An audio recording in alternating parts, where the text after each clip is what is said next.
The Apollo University, University of Leicester, 35 lakhs fees for 3-year BEng UK. దేశవ్యాప్తంగా కూడా ఈ భార్యలు భర్తల్ని చంపడం, భర్తలు భార్యల్ని చంపడం, ఈ కేసెస్ విపరీతంగా పెరిగిపోయాయి. ఈ మాట ఎందుకు చెప్తున్నానంటే, క్రైమ్ రికార్డ్స్ ప్రకారం కూడా చాలా పెద్ద ఎత్తున ఇట్లాంటి హత్యలు ఈ ఇయర్లోనే పెద్ద ఎత్తున నమోదవుతున్నాయి. ఒక నివేదిక ప్రకారం ఇదే అసలు వాస్తవం. ఇప్పుడు యాదాద్రి భువనగిరి జిల్లాకు సంబంధించిన ఒక ఇన్సిడెంట్ కూడా అదే చెప్తోంది. యాక్చువల్లీ నార్మల్గా నిన్న యాదాద్రి భువనగిరి జిల్లాలో ఒక యాక్సిడెంట్ అయితే జరిగింది. సోమవారం నిన్న ఆ యాక్సిడెంట్ జరిగినప్పుడు ఒక కార్ బైక్ని ఢీకొట్టి ఆ బైక్ మీద ప్రయాణిస్తున్న స్వామి అనే వ్యక్తి సీరియస్గా ఇంజురీస్ అయినాయి. ఆ తర్వాత దగ్గరలో ఉన్నటువంటి హాస్పిటల్కి తరలించిన తర్వాత ఈ స్వామి అనే వ్యక్తి చనిపోయాడు. అసలు ఏంటి ఈ యాక్సిడెంట్, ఎలా జరిగింది ఏంటి అనేది కూడా పోలీసులు పరిశీలన చేయడం స్టార్ట్ చేసిన తర్వాత అసలు వాస్తవాలు బయటకు వచ్చాయి. ఇది నార్మల్ యాక్సిడెంట్ కాదు, ఆర్ న్యాచురల్గా జరిగినటువంటి యాక్సిడెంట్ కాదు. ఇది ప్లాన్డ్ ప్రకారం వాళ్ళ భార్య, అట్లాగే భార్యకి సంబంధించిన తమ్ముడు ఎవరైతే ఉంటారో తమ్ముడు, అండ్ ఇంకొక సుపారికి సంబంధించిన గ్యాంగ్ని పెట్టుకొని మరి స్వామిని హత్య చేసినట్టుగా పోలీసులు ప్రాథమికంగా నిర్ధారణకు వచ్చినటువంటి పరిస్థితి. అది ఎట్లా అంటే, ఈ సుపారీ గ్యాంగ్ ఒక కార్ని రెంట్ తీసుకుంటుంది. ఆ సుపారీ గ్యాంగ్ ఆ కార్లో ఎక్కి డ్రైవ్ చేస్తారు. స్వామి ఎటు పోతున్నాడు ఏంటి అనేది కూడా పూర్తిగా రెక్కి నిర్వహించి ఆ తర్వాత భార్యనే ఈ హత్యలో ఇన్వాల్వ్ అయి ఉంది కాబట్టి భార్య పూర్తి స్థాయి ఇన్ఫర్మేషన్ ఇస్తుంది. ఎటు వెళ్తున్నాడు స్వామి, ఏ టైంకి ఎటు పోతున్నాడు అనేది పూర్తి ఇన్ఫర్మేషన్ ఇస్తుంది. ఎగ్జాక్ట్గా స్వామి బయలుదేరిన వెంటనే ఎక్కడైతే ఈ కార్లో ఈ సుపారీ గ్యాంగ్ మాటు వేసుకొని ఉంది కాబట్టి వాళ్ళు కరెక్ట్గా స్వామిని ఫాలో అవ్వడం స్టార్ట్ చేస్తారు. ఎక్కడ యాక్సిడెంట్ జరిగే ప్రాంతం ఏదైతే అనుకున్నారో కరెక్ట్గా అక్కడికి వెళ్ళిన తర్వాత ఈ స్వామి బైక్ని కార్తో ఢీకొట్టడం జరుగుతుంది.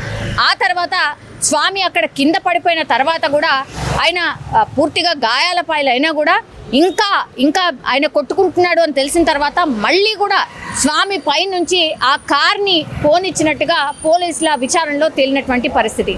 అంటే పక్కాగా చంపాలి అన్న మోటివ్తోనే ఈ యాక్సిడెంట్ జరిగినట్టుగా అక్కడ ఆనవాళ్ళు కనిపించాయి కాబట్టే పోలీసులకు అనుమానం వచ్చింది.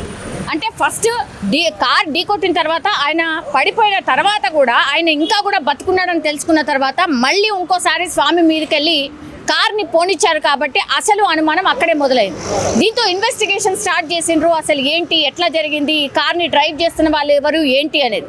అండ్ ఇంకోటి, సీసీ కెమెరాస్ని డే టైంలో జరిగినటువంటి ఇన్సిడెంట్, సీసీ కెమెరాస్ని చూసినా అక్కడ ప్రత్యక్ష సాక్షుల్ని కొంతమందిని విచారణ చేసినా కూడా ఇదే మాట చెప్పిండ్రు. ఫస్ట్ ఒకసారి ఢీకొట్టిండ్రు, ఆ తర్వాత కూడా మళ్ళా పైనుంచి కారు బోనిచ్చిండ్రు అన్న మాట చెప్పిన తర్వాత పోలీసులకు అనుమానం మొదలైంది. ఇది ఖచ్చితంగా ఎవరో కావాలని చేసి ఉంటారు అని. అందులో భాగంగానే విచారణ చేసినప్పుడు కార్ని రెంట్కు తీసుకున్న తర్వాత ఈ సుపారీ గ్యాంగ్ని ఏర్పాటు చేసుకున్నారు. అట్లాగే స్వామి ఎవరైతే ఈ స్వామి అనేట ఆయన ఎవరైతే ఉన్నారో వాళ్ళ భార్య, అట్లాగే వాళ్ళ బామ్మర్ది, వీళ్ళందరూ కలిసే స్వామిని చంపుదామని కుట్ర చేసిండ్రు. స్వామిని చంపేసినటువంటి పరిస్థితి కనిపించింది. దీంతో ఒక్కసారిగా షాక్కి గురైనరు అందరూ కూడా.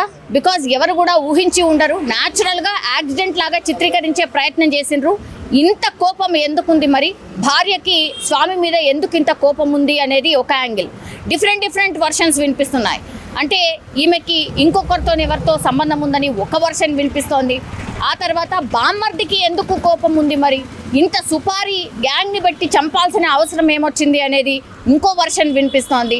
వీళ్ళందరి ఫోన్స్ని కూడా స్వాధీనం చేసుకున్నారు. ఈ సుపారీ గ్యాంగ్కి వీళ్ళు ఎంత ముట్ట చెప్పారు, ఎప్పటి నుంచి ప్లాన్ చేశారు, స్వామి మీద భార్యకి ఎందుకు కోపం, అట్లాగే బామ్మర్దికి ఎందుకు కోపం, ఇట్లా అన్ని కోణాల్లో పోలీసులు అయితే విచారణ స్టార్ట్ చేసిన పరిస్థితి అయితే కనిపిస్తోంది. సో ఒక్కసారిగా ఈ కేసు అయితే సంచలనంగా మారింది. పాపం అంటే అమాయకంగా భార్యను పూర్తిగా నమ్మాడు కాబట్టి స్వామికి ఎట్లాంటి అనుమానం రాలేదు. భార్యాభర్తల మధ్య కొంతపాటి గొడవలు ఉన్నట్టుగా కూడా ప్రాథమికంగా మనకున్నటువంటి సమాచారం. భార్యాభర్తలు ఉన్న తర్వాత గొడవలు అనేది కామన్గా ఉంటాయి, ఇదొకటి. సో ఇట్లా అసలు ఈ ఫ్యామిలీలో ఏమన్నా ప్రాబ్లం ఉందా, స్వామికి అండ్ ఈ భార్యకి ఏమన్నా మనస్పర్ధలు ఉన్నాయా, ఇంకేదైనా రీజన్ అని అన్ని కోణాల్లో కూడా పోలీసులు అయితే విచారణ అయితే స్టార్ట్ చేసిండ్రు. ఒక్కసారిగా ఇదొక షాకింగ్ ఇన్సిడెంట్ అని చెప్పొచ్చు. నిజంగా ప్రస్తుతం ఉన్నటువంటి సమాజం దేనికి ప్రయారిటీ ఇస్తుంది? ఆర్థిక సంబంధాల చుట్టూ మాత్రమే తిరుగుతోంది. మళ్ళీ ఎన్నికలంగానే చాలా విరక్తి కలుగుతాను. మంచి అనిపిస్తుంది కదా, లేడీస్ కూడా ఛాలెంజింగ్ జాబ్స్ చేసినప్పుడు చాలా బాగుంటది. ట్రాఫిక్ అసిస్టెంట్స్ గా నియమించిన ట్రాన్స్జెండర్స్ అందరితో సాల్యూట్ చేయించుకుంటున్నారు. ఫుడ్ డెలివరీ ఇవ్వటానికి వెళ్ళినటువంటి డెలివరీ బాయ్ అనిల్ పై కళ్ళ ముందు పెళ్ళండి